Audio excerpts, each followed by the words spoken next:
Rayu, rayu, rayu. Apa kabar semuanya? Saya harap kalian tetap dalam keadaan sehat dan bahagia ya. Pembahasan kita kali ini saya ingin menyampaikan sebuah pesan, mengingatkan sebuah pesan dari leluhur, ajakan untuk kita semua bersatu ya. Dan juga mencari petunjuk sejati dan siapakah yang paling benar.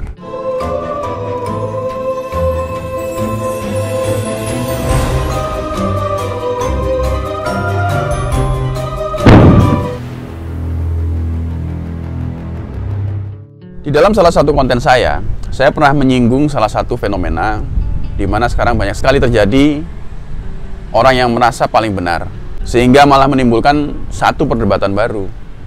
Yang tadinya niatnya ingin bersatu, yang tadi niatnya ingin mempersatukan Nusantara, jadi malah ada perselisihan di antara kedua belah pihak ya, beberapa pihak gitu ya. Itu karena apa ya?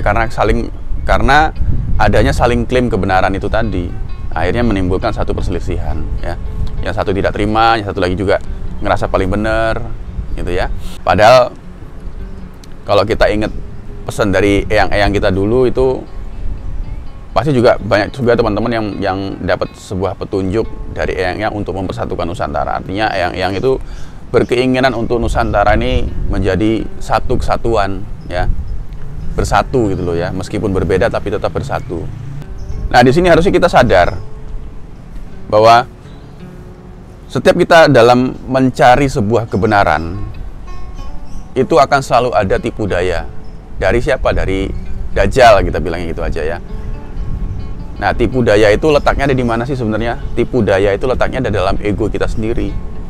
Nah, ego inilah yang dimanfaatkan oleh mereka ya untuk melakukan tipu daya ya, dengan pecah belah, dengan adu domba ya, angkara murka itu tadi.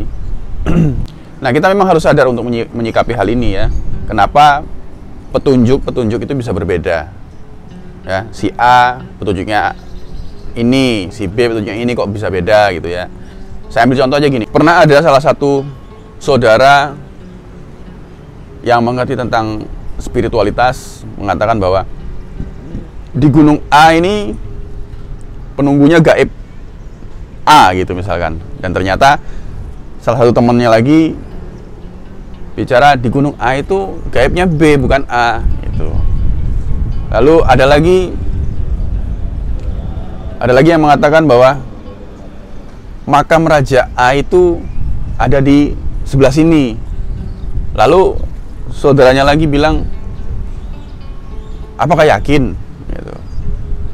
Setahu saya makam Raja A itu adanya di sini, nggak di sana. Nah, gitu kan? Ya, akan selalu ada perselisihan begitu kalau kita sama-sama tidak menyadari bahwa kenapa dibikin seperti itu.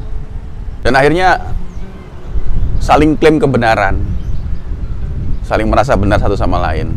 Nah, ini kan lucu menurut saya ya. Ya, lucunya ya, bayangkan gimana kalau leluhur itu melihat kejadian ini ya, kenapa cucunya kok ribut akan hal itu. Mungkin beliau-beliau ketawa juga kali ya. Padahal semua itu menurut saya ada alasannya kenapa dibuat seperti itu. Dibuat kenapa si A ini petunjuknya begini, si B ini petunjuknya begini ya. Menurut saya itu petunjuk-petunjuk yang datang itu tidaklah salah menurut saya, karena semua itu disesuaikan dengan kapasitas orang-orangnya tersebut. Dibuat begitu itu supaya kita semua itu sadar bahwa akan selalu ada perbedaan, tidak hanya dalam segi pendapat saja, di dalam dunia politik, dalam agama, itu semua akan ada perbedaan ya. Tapi kita harus sadar, mengerti kenapa dibuat seperti itu. Kenapa petunjuk-petunjuk itu dibuat berbeda, penglihatan-penglihatan juga dibuat berbeda. Harusnya kita sadar. Lalu bagaimana kita menyikapi hal ini? Ya sama, kalau dalam dunia politik, dalam agama pun juga dianjurkan dalam menyikapi perbedaan pun kita harus bijaksana. Artinya kita harus saling menghormati dan menghargai. Itu satu ya kan. Kedua, semua itu sudah disesuaikan dengan kapasitas orang-orangnya. Ya. Nah, kapasitas ini yang menentukan apa sih? Nah, kapasitas itu ditentukan oleh kejujuran orang tersebut. Kejujuran terhadap siapa? Pertama, kejujuran terhadap diri sendiri. Orang kalau sudah bisa jujur terhadap diri sendiri, pasti akan jujur kepada orang lain. Ya. Nah, itulah yang menentukan kapasitas orang-orang tersebut. Sebatas mana kita mampu jujur terhadap diri sendiri. Semakin banyak dan semakin jujurnya, semakin full, artinya kapasitas pun itu semakin full, semakin tinggi. Ya, kita bukan mengkasta-kastakan, enggak. Tapi memang kenyataannya begitu. Semakin jujur ya artinya semakin menuju ke dalam kebenaran tersebut.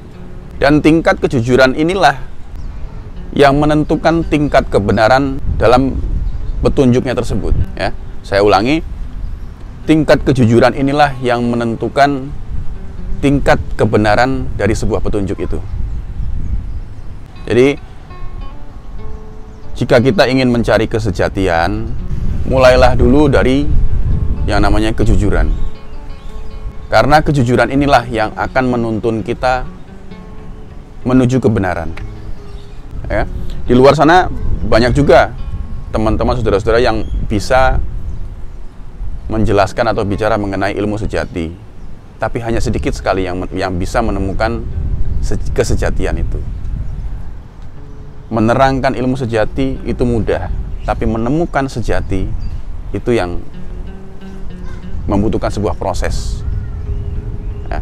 Dan menurut saya sendiri, ilmu sejati itu ya semuanya itu ilmu ya sejati.